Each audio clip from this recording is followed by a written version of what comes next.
All right, let's talk about something that's been bubbling under the surface for a while now. Graphics power, FPS wars, the eternal debate between 60 is enough, and if it's not 120 FPS, it's unplayable. But now, even the big dogs at PlayStation, the ones who literally help build the consoles, are saying what a lot of us have quietly thought for years. We've hit a wall, a big, shiny, ray-traced wall.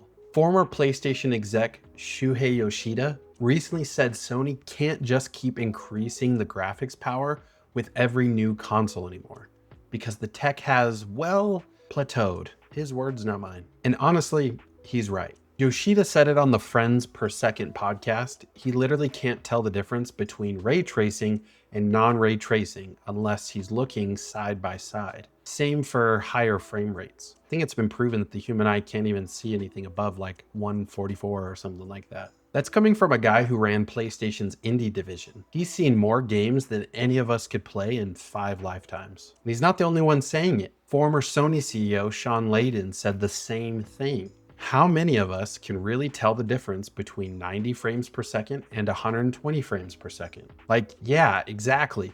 Unless you're sitting 3 inches from your monitor with a magnifying glass, you probably can't. Even Mark freaking Cerny, the architect behind both the PS4 and PS5, admitted that ray tracing and lighting tech has reached its limit. When the tech wizard himself says that, you know we've hit peak polish. So what happens now? If the graphics arms race is basically over, where does gaming go from here? Yoshida made a great point. Sony can't just do the same thing they've been doing, crank up the GPU, boost the teraflops, and slap on a higher price tag. That strategy worked for decades, but now gamers are hitting a point of diminishing returns. The truth is, games already look incredible. Horizon, God of War Ragnarok, Spider-Man 2, like, come on. We're playing movies at this point. So if the next console doesn't blow your mind visually, that's okay, because graphics aren't the only thing that make games better. Yoshida specifically praised one thing, the SSD.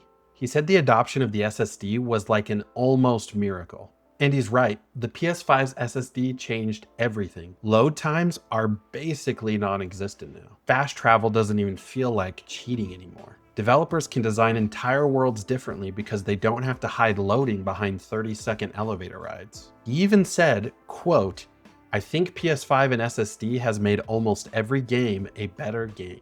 That's huge because it's not about pixels anymore, it's about experience. Here's the really cool part. Once graphics stop being the selling point, creativity has to take over again. We're already seeing that with indie games and stylized art. Think Hi-Fi Rush, Baldur's Gate 3, Hades, Sea of Stars. None of these are ultra realistic, but they're masterpieces. They remind us that fun, story, and style matter way more than photorealism ever did. Imagine if Sony leans into that for the PS6. Less, look at this sweat texture, and more, look at this world we built. When technology stops being the bottleneck, imagination becomes the limit.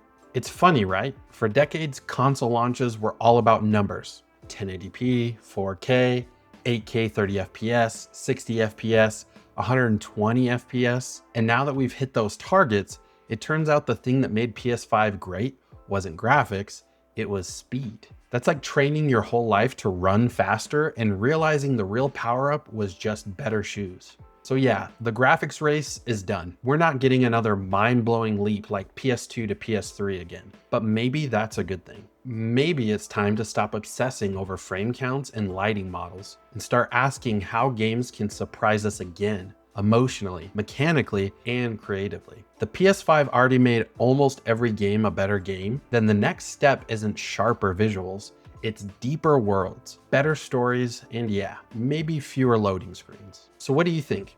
Do you care about graphics anymore? Are you just here for better gameplay and world building? Drop your thoughts in the comments, hit that like button, and subscribe if you still believe the best part of gaming isn't 8K, it's imagination.